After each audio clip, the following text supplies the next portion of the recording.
The ocean is calm, yet playful. Its undulating waves slap enthusiastically against the side of the shimmering white boat, transporting you to your destination. Ruffles of foam trail behind as the modest vessel caresses the water's surface. This part of the world tends to have some of the strongest winds. Today, however, a pleasant, light breeze is just gently pushing your sailboat onward. To your right, the sky and water seem to fuse into one. The parallel shades of blue are so alike that they inspire thoughts of infinity. For a moment, you forget about the horizon. But it's out there, of course. In the opposite direction, the deep waters divide and make room for an island. From far away, the land looks quite flat. Yet, as you sail closer, you begin to see grassy slopes, the outline of ancient volcanoes, and steep cliffs that surge straight out of the ocean. Along the island's rugged edges, birds are flying up and down, in long, carefree loops. Like heralds at a castle's gate, their cheerful squawks announce your arrival. You smile, enjoying their warm welcome. Nestled between the cliffs, there's a small bay, shaped like an arch. This is where our tour begins, your captain says with a beam of excitement. He is a short man with kind eyes and a warm, soothing voice. His ancestors, of Polynesian origin, came to this island thousands of years ago. Where the water meets the land, there's a striking contrast. The white, bubbly waves wash over the dark, rocky soil. It's a beautiful reminder of the island's volcanic origin, you think. The thin stretch of rugged terrain connects you to the island's mainland. Here, the surface is covered by low vegetation. Pure green and a freshness that you can almost smell. The bay has a small pier that looks just as old as the island itself. There are no boats anchored here, but this is about to change. Your captain eases up to the wooden platform, masterfully using the sails to guide the boat in. Once it's securely docked, you disembark and make your way onto solid ground. "Welcome to Easter Island," your captain exclaims with pride. He is ready to introduce you to a culture that's still a mystery to many. He explains that Easter Island was first inhabited by Rapa Nui people.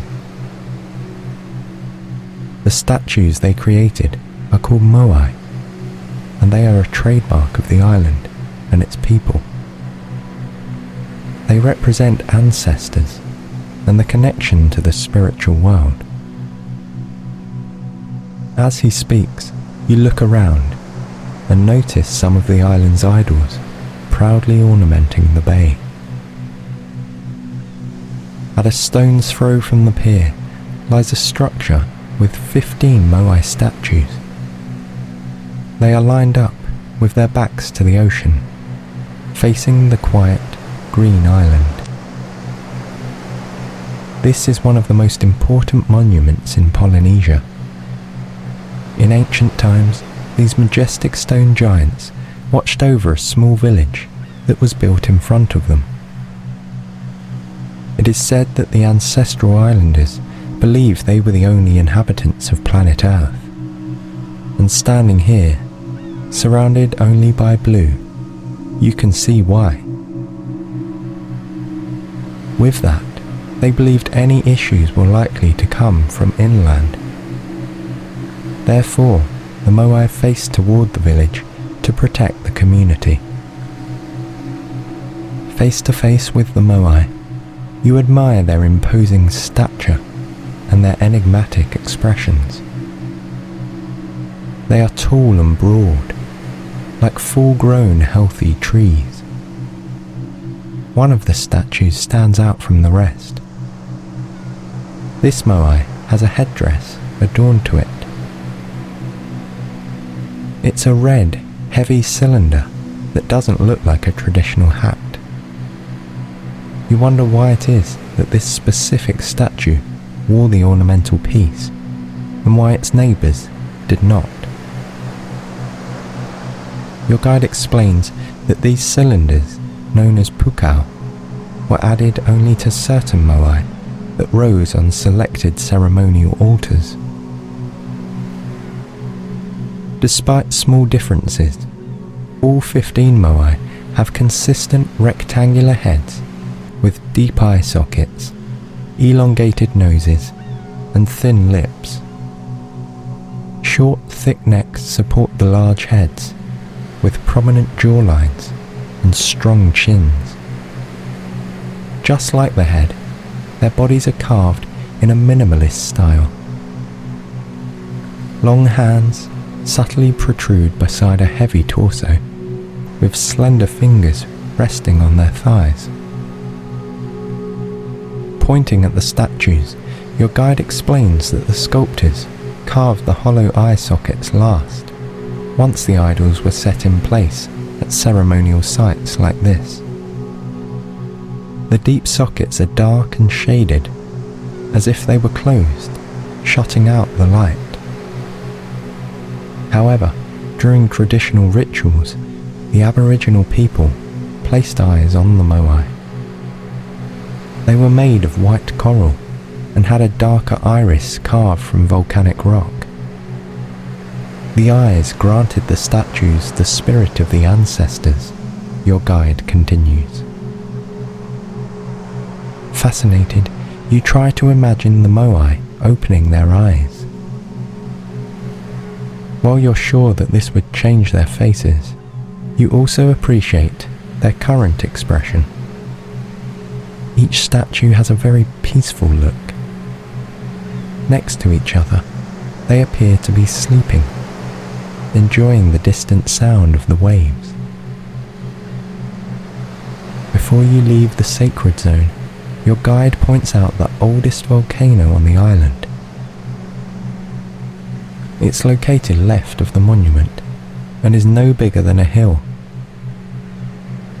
Green grass blankets its ashy surface, somewhat disguising its rocky form.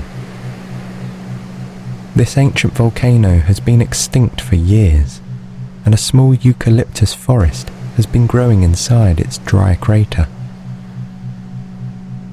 From where you're standing, you see some of the taller treetops. They look like leafy green plumes, peering out from their hidden crater. With slow steps, you follow your guide. He explains that there are 5 volcanoes in total on Easter Island. You're headed toward the one where most of the Moai statues were sculpted. Unlike the modest green hill you've seen before, this volcano has rocky, grey walls and 2 tall peaks. A few steps away from its 15 siblings, you discover another statue. This Moai rests in the grass, quietly gazing at the sky. Its horizontal position makes it stand out. Maybe this statue was too heavy to transport and set upright. Or, like the first settlers, it was fascinated by the stars. The ancient islanders carved constellations into flat volcanic rocks, your guide explains. They use these primitive star maps to predict the changes of the seasons. How inventive, you think. With such minimal light pollution, the stars must dazzle brightly over this sparsely populated island, even to this day. You leave the stargazing idol to his careful observations. The island seems still. The green slopes are sprinkled with a few lonely trees and shrubs. They move slowly with the wind, as if they're half asleep. No wonder, you think. The occasional cries of the seabirds are the only sounds interrupting the all-encompassing peace. The Aboriginal people didn't only create colossal sculptures. On your way to the volcano, your guide points out several rocks with detailed engravings. Some depict gods, others symbolize animals. Some designs are more mysterious and open to perception. Although all of the stones protrude from the ground, it requires a keen eye to spot them and their engraved surfaces. Thankfully, your wise tour guide knows the island better than anyone. There are a few symbols that you recognize quickly. A turtle, the Polynesian symbol for long life and fertility, and a fish, the symbol of prosperity. The most complex engraving of all reminds you of the Moai statues. It has large eye sockets, covering most of its notably round head. In Rapa Nui mythology, this is the image of the creator god, you soon find out. Resuming your walk, your guide talks about the mountain rising in front of you. Unlike any other volcano, it has a nickname, the Perfumed Hill.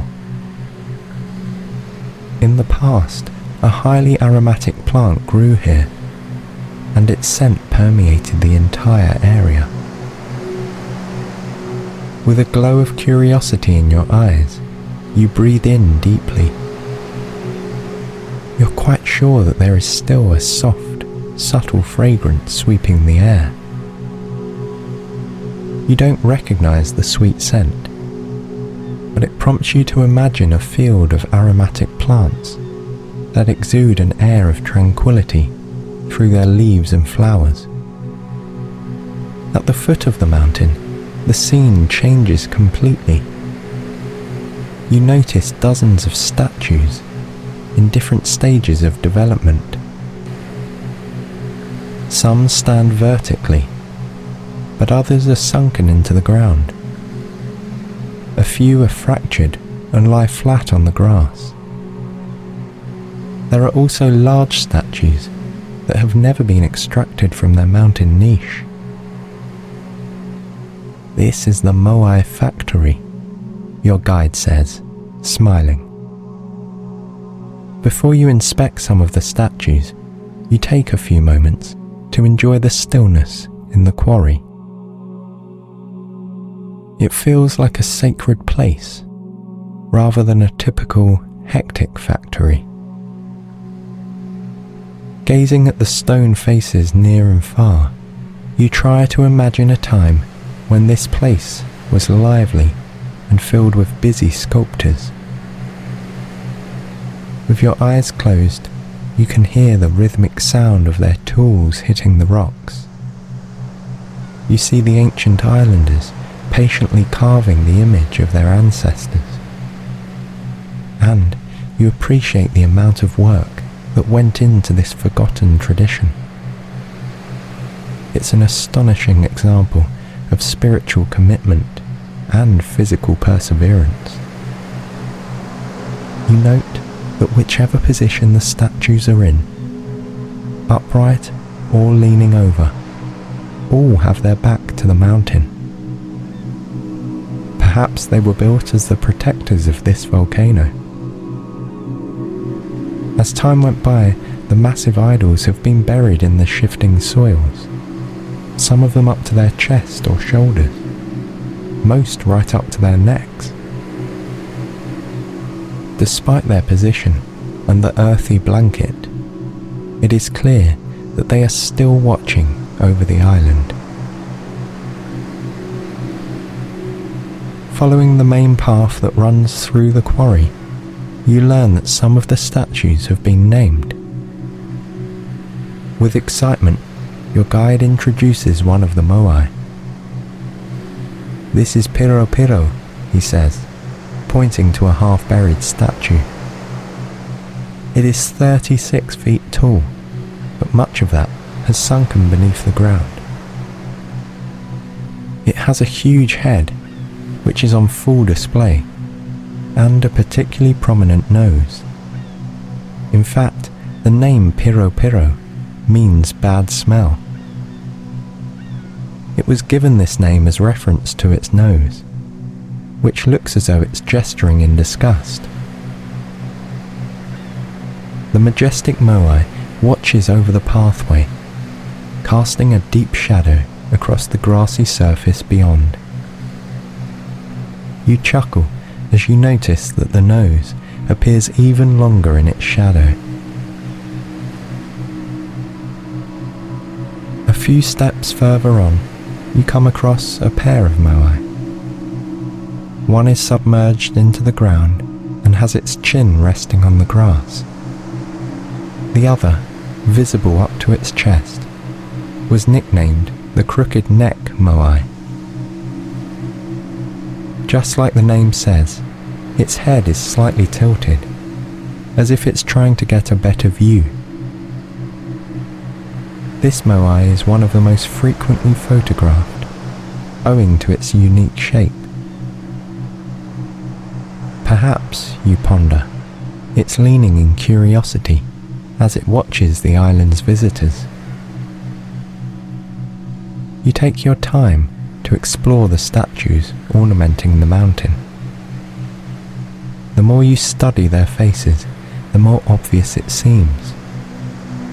Each has subtle, distinguished features, giving them their own personality.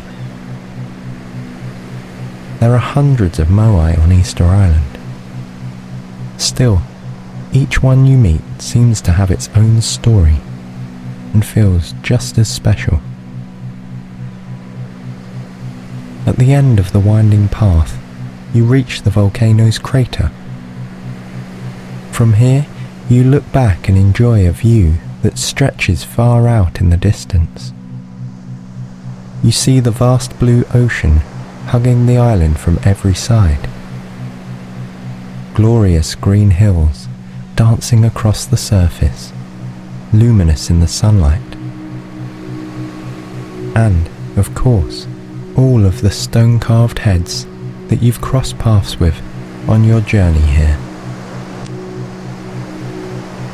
You feel the hairs stand up on your arms and neck, spellbound by the beautiful vista.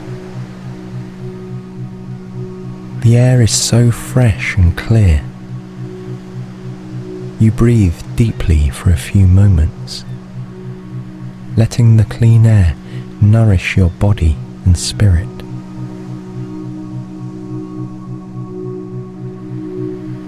After a few moments, you turn back to examine the volcano's hollow peak. Extinct for centuries, this crater now houses a freshwater lake. You take a seat on the grass and watch the glistening, mirror-like surface. At first, it's blue, just like the sky above. But then, the reflection of a soft white cloud drifts across the still water. The lake is surrounded by numerous plants and a few thirsty trees leaning over the edge of the water. How interesting, you think, This used to be a fiery pit of magma, and now it's a habitat for stunning natural wildlife. You breathe in the calm and the beauty of nature. It's remarkably quiet. Up here, even the wind keeps still. Watching a few seabirds fly overhead, your guide begins another story. Seabirds were mystical creatures that travelled the island, the sea, and the sky, he says. A long time ago, the indigenous people developed a curious ritual. They would embark on a competitive race for an egg, which helped them honour the creator god and pick a new leader. The winner carried the title of Birdman, and just like the birds, he became the messenger of the gods. What an interesting take on seabirds, you think to yourself. This overlap of nature, spirit, and man seem to be intrinsic in the livelihoods of the indigenous people here. Once your guide has finished his story, he mentions another 2 idols that he would like to show you. You follow as he takes a different path, one that has fewer moai statues. But you still meet quite a few travellers along the way. They are wearing broad smiles on their faces, many holding cameras in their hands. Now, you're even more curious as to what you're about to see. The path winds closer to a steep mountain wall. You see many scatterings of holes and carvings across the surface. Once more, you are amazed at the level of artistry and the faith that the islanders had. Before long, you come across a huge, reclining statue. This moai still lies in the rectangular block in which it was originally carved. It resides with a serene look, as if the niche is a comfortable bed. Over time, moss and grassy patches have covered some of its surface, but the structure still stands out against the slope backdrop. Noticing your excitement, your guide whispers its name, El Gigante, meaning the giant. Believed to be the largest statue on the whole island, El Gigante weighs roughly 200 tons. Despite its astonishing size and weight, the proportions of its carvings are perfectly symmetrical. Along the statue's torso, you see deep channels. These were probably used by sculptors to carry out their work. The face of the giant is not very detailed. Perhaps the carvers left the statue unfinished, realizing that it would be too heavy to transport.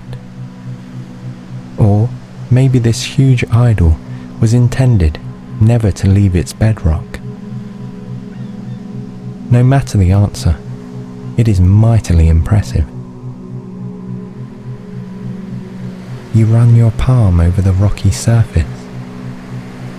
It feels cool, dry, and rough in places. The rock is incredibly robust. You wonder how on earth the people carved such distinct shapes and features in the hefty, solid material. They must have worked tirelessly to achieve such precision. To complete our journey, your guide says, you'll see one moai that's very different from the rest. You traverse down the mountain until you're almost back at sea level. In the distance, you can already see the small bay where your sailboat is anchored. In front of it, the 15 moai look no bigger than ants. At the southern end of the quarry, you reach your last stop for the day. Another impressive statue. This one is carved in a kneeling position. Compared to all the idols that you've seen before, the kneeling moai is smaller. Uniquely, it has a rounded head and eyes that watch over the volcano instead of the island. While its face is not as polished, you can still feel its serenity. Inspired by the statue, you take a moment to feel grateful. You turn towards the mountain and appreciate it for its tranquil lake, its winding paths, and for providing the raw material to build these incredible statues. You take a long breath in, which reminds you of its nickname, the perfumed mountain. It still smells sweet and floral, enriching your senses as you absorb your surroundings. To complete your tour, you walk towards the small pier where your journey began. As you reach the 15 statues, the sun is moments from setting. You take a seat on the soft grass, ready to witness one of nature's greatest displays. The sky gradually loses its usual shade of blue, replaced with bold shades of red, orange, and pink. The moai watch over you, just as they did with the island's first settlers. Their shadows grow darker and longer as the sun descends further behind them. Right now, their relaxed appearance mimics your own. You smile and lean your head back to soak up the fading sunlight. Sharing the view by your side, your guide sings a traditional old song. You don't understand its lyrics, but the tone of his voice is enchanting. His melody is accompanied by the gentle, rhythmic sound of waves. The light breeze softly lulls the ocean to sleep. The birds are no longer flying. And as the sun sets over this sacred place, you know that you will always treasure its memory.